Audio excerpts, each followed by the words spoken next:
Boa noite, meu Pai, aqui venho para te agradecer.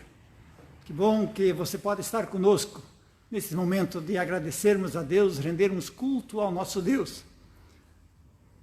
Enquanto as pessoas estão chegando aí neste grupo, você pode estar também dando seu boa noite, saudando as pessoas que vêm estar conosco celebrando nesta noite. Pode também comentar durante o culto, sempre que você tiver com vontade de dizer o teu amém aí em relação a uma palavra que foi dita no culto, sinta-se à vontade em fazer isso.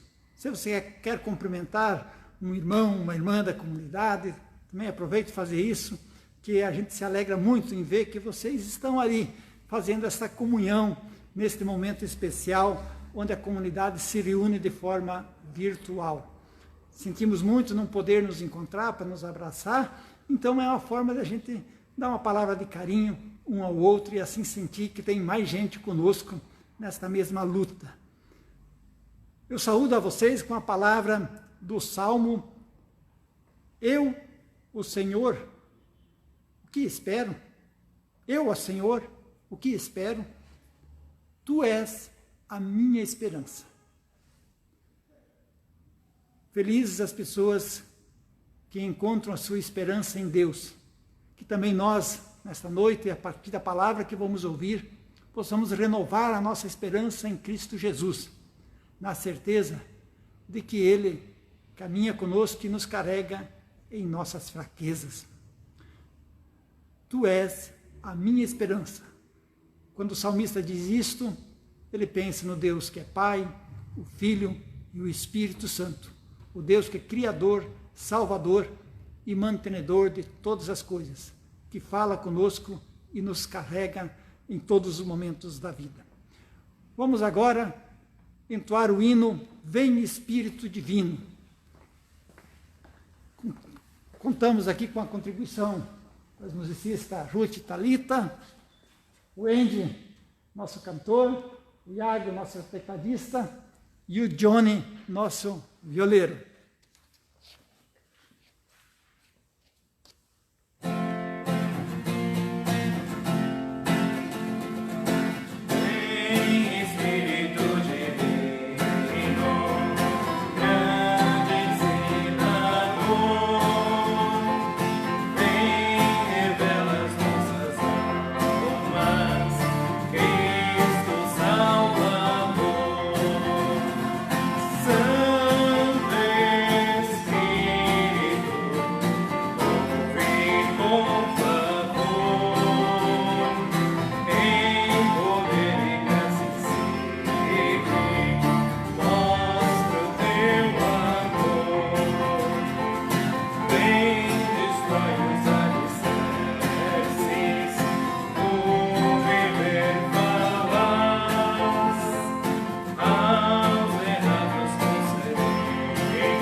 Dirigimos a Deus em oração.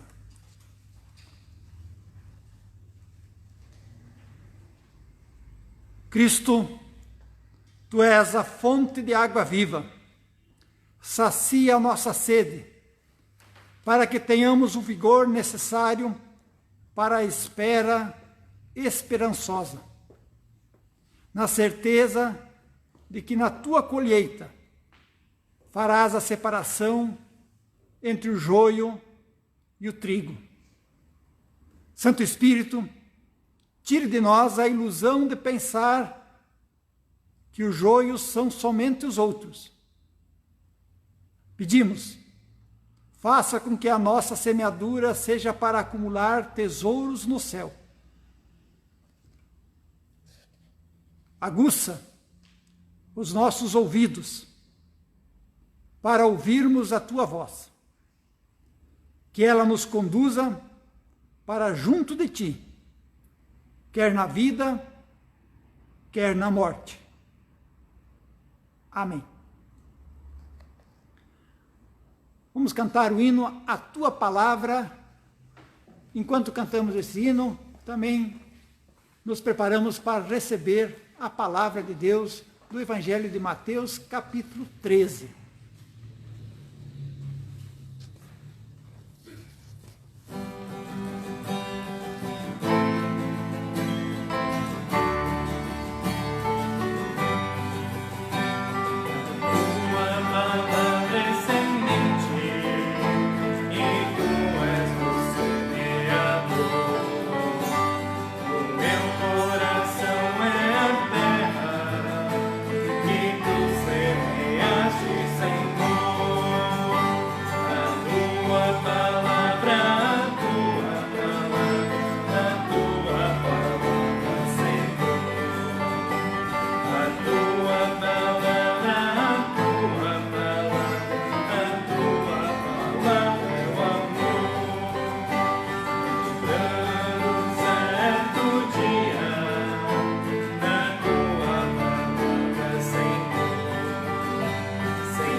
Graça e paz daquele que é, que era e que há de voltar. Trago para a pregação dessa noite uma palavra do Evangelho de Jesus, de Mateus, capítulo 13, versículos 24 a 30, e depois o versículo 36 ao versículo 43. Se você tem a sua Bíblia, e acompanha comigo a leitura desse texto. Outra parábola lhes propôs, dizendo: o reino dos céus é semelhante a um homem que semeou a boa semente no seu campo.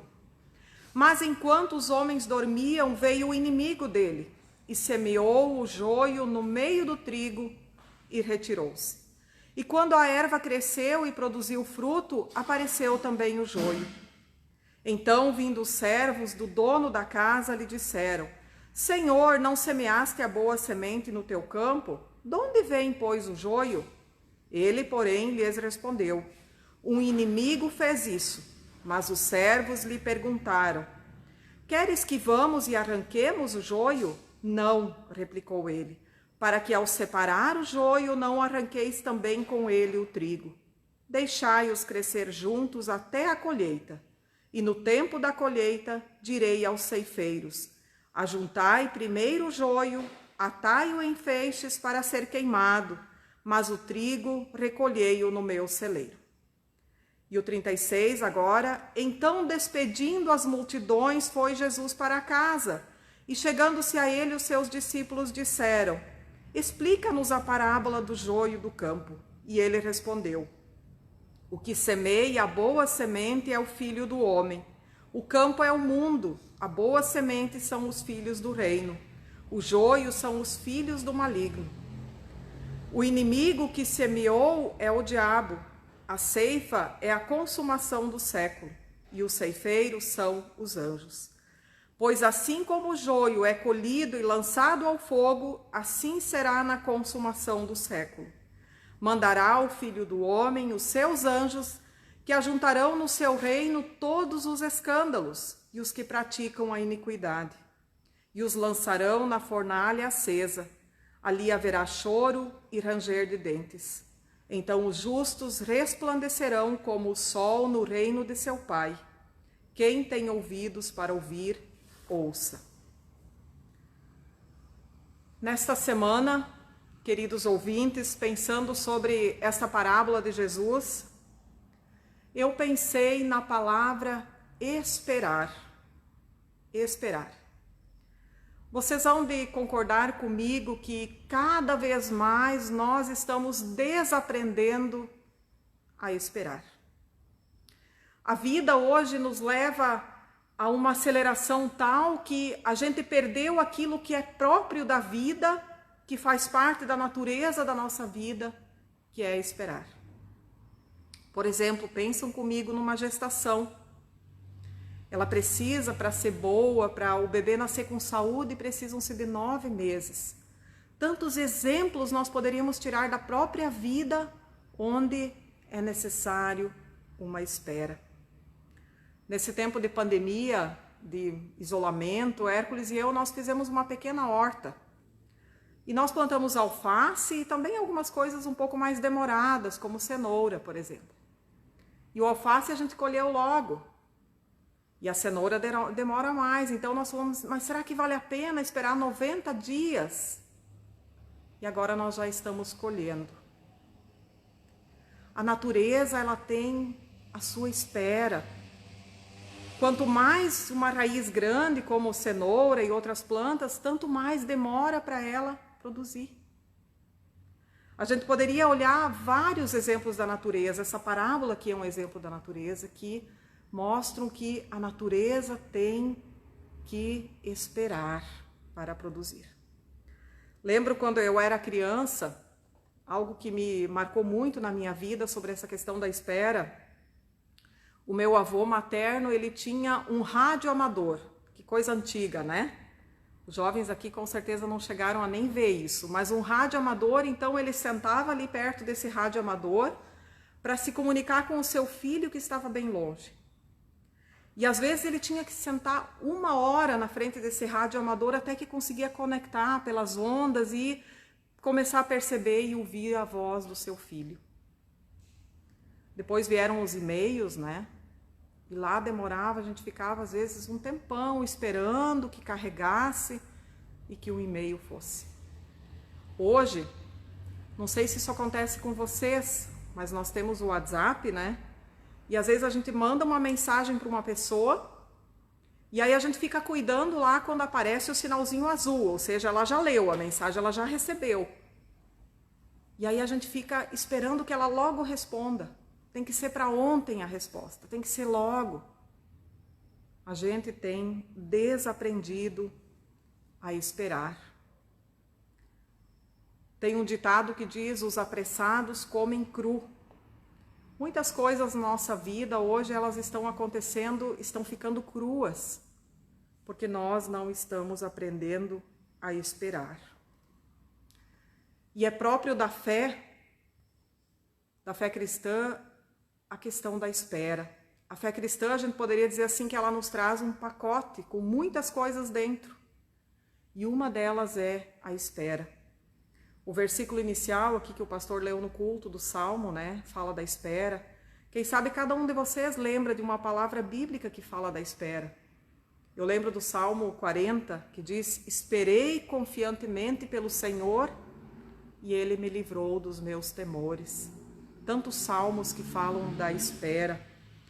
Dentro da fé cristã, dessa confiança em Deus, está a exortação de que nós somos chamados a esperar confiantemente no Senhor, a receber isso como uma disciplina, um aprendizado. Enquanto a gente vai esperando, a gente vai confiando que tem coisas que não pertencem a nós, mas pertencem ao Senhor.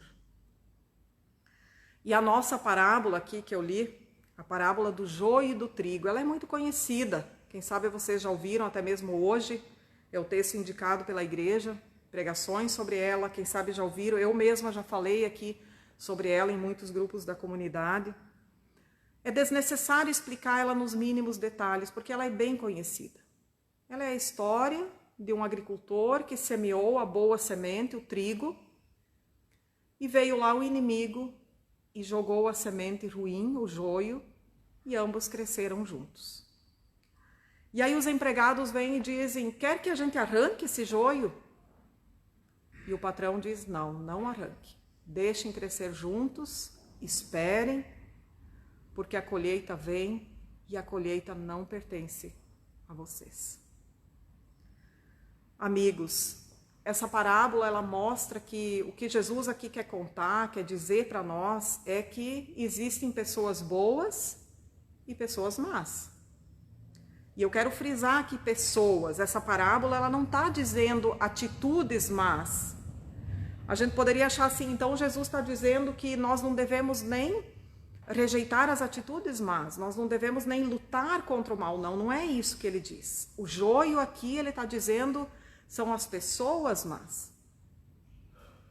E ele vem dizer que nós devemos viver misturados. Nós não somos chamados a eliminar pessoas segundo os nossos critérios, a excluir pessoas, a nos separar das pessoas segundo o nosso critério de julgamento. Atitudes más, sim. Por exemplo, se você percebe e vê que uma criança, por exemplo, está sofrendo, você é chamado a denunciar. Uma mulher apanha, você é chamado a denunciar. Um idoso está sofrendo, é chamado a lutar contra esse mal. Mas aqui o que Jesus fala é sobre as pessoas. Essa palavra ela é muito atual.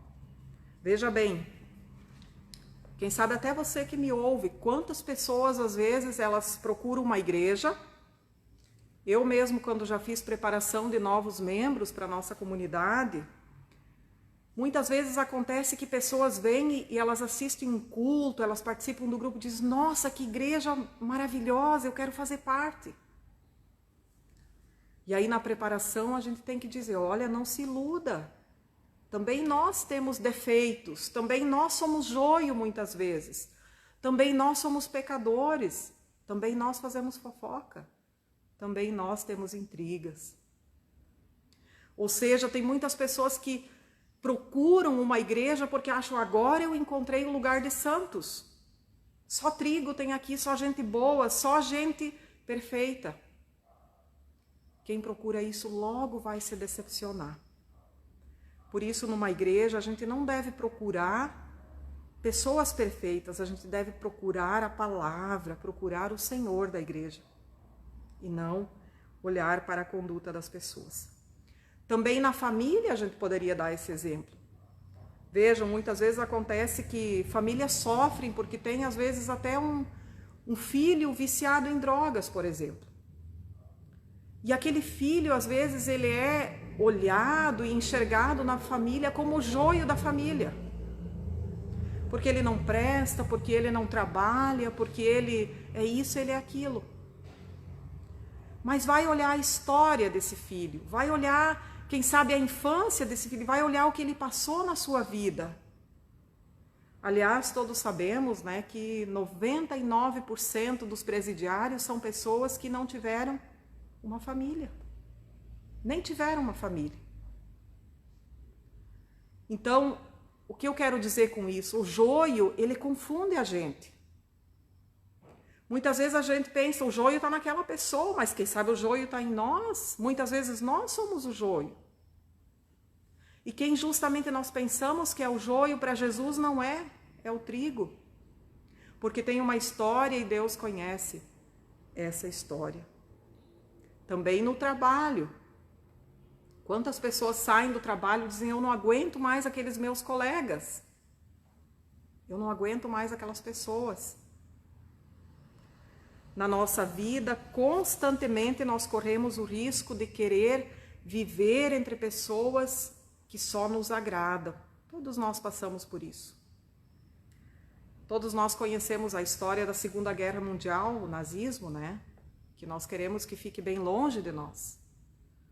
O nazismo era uma ideia assim: vamos viver somente entre aqueles que nós julgamos ser os bons, os corretos, que nós julgamos ser os melhores. E a humanidade passou por muito sofrimento por causa disso. Então, o que Jesus diz aqui, ele diz não à seleção, dizer quem é joio e trigo, excluir pessoas, eliminá-las, não pertence a vocês. Isso há uma espera, porque há um juízo final. Isso pertence a Deus. E que bom, né? Que bom que isso pertence a Deus. Que bom que nós podemos dizer que tem coisas que nós não precisamos fazer, que nós podemos descansar na graça de Deus porque pertence a Ele. Nós temos a nossa tarefa como cristãos, já vamos falar dela. Mas essa parte do julgamento, juízo final, pertence a Deus. E aí, quem sabe você está pensando aí na sua casa, mas juízo final? Como assim juízo final? Jesus já não morreu na cruz? Nós já não estamos todos garantidos agora? Ele já não garantiu a salvação? Aí nós precisamos lembrar o que nos diz o credo apostólico, a nossa confissão de fé. O credo apostólico diz, quando ele fala de Jesus, ele diz: e ele virá outra vez para julgar os vivos e os mortos. Sim, haverá um juízo, e é essa certeza que essa parábola aqui nos dá. Haverá uma última peneirada, haverá um veredito final, haverá uma palavra final de Deus sobre a vida de cada um de nós. E Ele vai dizer se eu fui joio, se eu fui trigo, se você foi joio ou se você foi trigo. Oxalá que a gente consiga ser trigo, que a gente se agarre em Jesus para sermos trigo. Sim, Jesus já morreu. E agora nós vivemos o tempo da fé, o tempo de se agarrar nele, de se agarrar naquilo que ele fez por nós e lutar cada dia contra o joio que existe dentro de nós, contra o joio que se sobressai na nossa sociedade, contra o joio que é semeado muitas vezes ao nosso redor. Viver sob a perspectiva de que tem um juízo final muda tudo. Quer ver, esta semana, nesses muitos vídeos que rodam na internet, eu assisti um bem interessante de uma médica. E alguém perguntou, uma entrevista, era uma espécie de entrevista, e alguém perguntou para ela assim: como você aguenta? Como você está aguentando essa linha de frente? E essa médica disse assim, achei muito interessante, eu não sei se ela era cristã, se ela frequenta uma igreja, nada disso veio, mas ela disse assim: eu aguento porque eu temo a Deus. Viver sob o juízo, saber que a nossa vida tem um começo nas mãos de Deus, tem um meio sob Deus e tem um final que pertence a Deus, nos faz viver já aqui e agora com temor, sabendo que toda a nossa vida está sob o cuidado e o olhar de Deus. E aí talvez a gente poderia pensar assim: mas então eu tenho que ter medo, porque vai ter um juízo, eu tenho que temer esse juízo. A parábola de Jesus, na explicação, ela diz que tem que temer, mas tem que temer aquelas pessoas que não são justas. Pode olhar lá na explicação da parábola, diz que aqueles que praticam a iniquidade e escandalizam a fé, esses vão parar no inferno. É o que diz aqui a explicação da parábola. Mas os justos estarão no reino do meu Pai, diz Jesus. Quem são os justos no Novo Testamento? Não são aquelas pessoas que têm uma aureola na cabeça, né? Brilhosa, perfeita. Não, são as pessoas que se agarram em Jesus, que lutam a cada dia, que ouvem a palavra, que oram, que lutam junto com Jesus para serem cristãs. Aquelas que têm certeza que Ele morreu na cruz por elas. Essas são as pessoas justas. Essas Ele diz que não precisam temer, que estarão juntas com Ele no reino do seu Pai. Vida cristã não é fácil. Vida cristã não é como aquela música do Zeca Pagodinho que diz: deixa a vida me levar, né? Que fez muito sucesso, deixa a vida me levar de qualquer jeito. Vida cristã é vida de compromisso, é onde eu acordo cada dia e eu tiro pelo menos uns minutinhos para me alimentar da palavra de Deus, para que ela me anime a semear o trigo, a semear a semente boa, a lutar contra a injustiça, contra o mal, contra tudo aquilo que faz as pessoas sofrerem. Eu quero encerrar essa prédica com uma frase de um poeta chamado Gottfried Benn. Gottfried Benn. Uma frase que essa semana me acompanhou. E ela realmente é muito bonita, muito boa na questão da gente continuar, da gente não desistir na vida cristã. Ele diz assim: de costas contra a parede, na aflição das fadigas, na solidão parda do vazio, lê Jó e Jeremias e vai resistindo. Eu vou ler mais uma vez. De costas contra a parede, na aflição das fadigas, dos sofrimentos, na solidão parda do vazio, lê Jó e Jeremias e vai resistindo. Vai resistindo. Não se entrega. Continua firme que Jesus prepara o reino para aqueles que estão com ele. Que assim seja. Amém. Vamos agora entoar, vai estar aí nos comentários, o hino Eu Preciso de Você, Você Precisa de Mim. Esse hino tem uma coreografia, eu não vou fazer aqui porque eu não sou boa nisso. Os músicos aqui eu já pedi, eles também não querem fazer. Então você pode fazer aí em casa se você conhece, né? Reúne a família e faz aí a coreografia Eu Preciso de Você, Você Precisa de Mim e nós precisamos de Cristo até o fim. Que assim seja.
Queremos agradecer todas as pessoas que, mesmo nesse tempo de pandemia, têm sido solidárias com as demais pessoas que têm necessidades aqui em nossa cidade.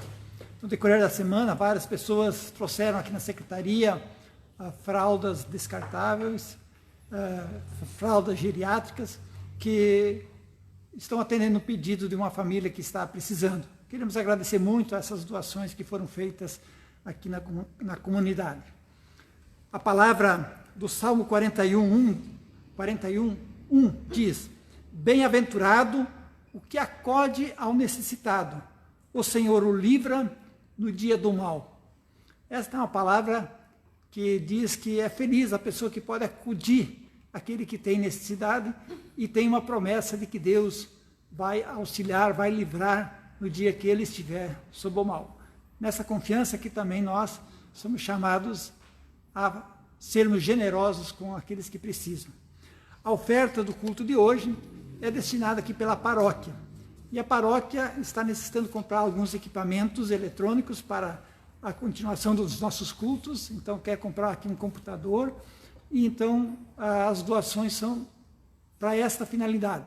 Mas nós ainda não temos os recursos todos necessários, então você pode estar doando, nós vamos estar recolhendo aí ao longo das semanas para podermos ter esse recurso. Pode ser entregue aqui na secretaria, bem como também ser feita através do depósito no Banco do Brasil. Vai ser compartilhado aí a conta do depósito aí na rede dos comentários. Convido agora a nos dirigir a Deus com uma palavra de oração. Intercedemos, Senhor, pelo povo brasileiro, para que, firmado na fé de que a colheita ainda está por vir, possa aprender a caminhar lado a lado com o diferente. Enquanto o joio e o trigo se desenvolvem, que a paciência possa ser aumentada entre capitalistas e comunistas, entre pessoas da direita e da esquerda, entre homens e mulheres, entre negros e brancos, crentes e não crentes, na certeza de que no dia do juízo, tu farás justiça a todos. Intercedemos pelas pessoas idosas para que possam receber cada vez mais atenção em suas necessidades. Lembramos aos teus cuidados os profissionais que se dedicam a pessoas idosas e fragilizadas. Pedimos especialmente pela família de Ivo Schreiber, especialmente pela sua querida mãe, Aldina Schreiber, e as suas cuidadoras. Intercedemos por Sônia Maria e Ingoberto Metzner e por todos os seus familiares. Que a tua proteção conceda a eles saúde, esperança e paz. Também pelas pessoas vítimas da Covid-19, para que tratamentos oferecidos possam produzir resultados positivos na recuperação.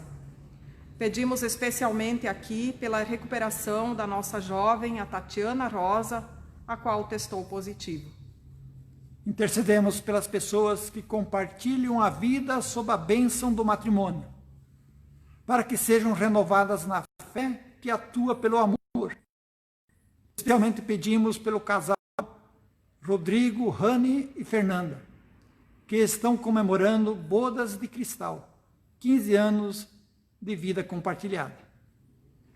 Intercedemos por Elita Alves, que somou mais um ano em sua jornada, para que ela e os demais aniversariantes que nos assistem desta semana possam expressar a sua gratidão, compartilhando as alegrias da vida e cada vez mais ouvindo a tua palavra.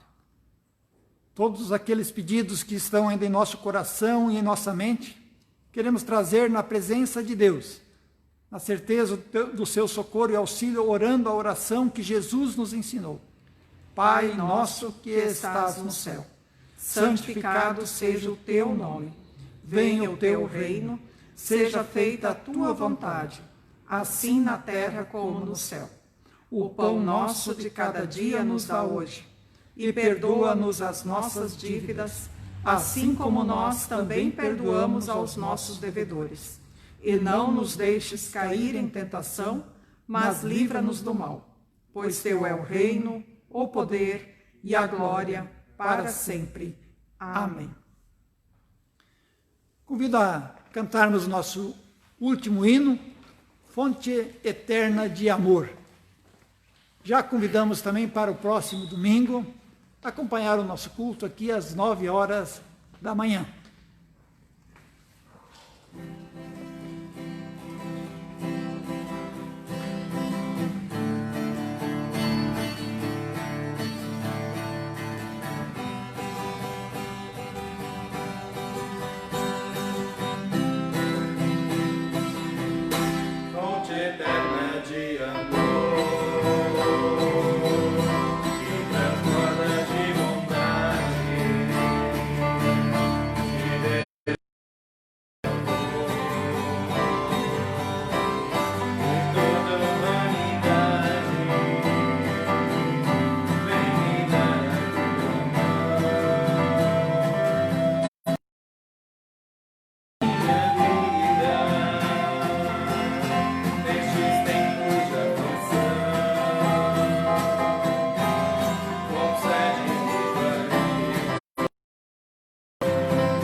queiram receber a bênção de Deus.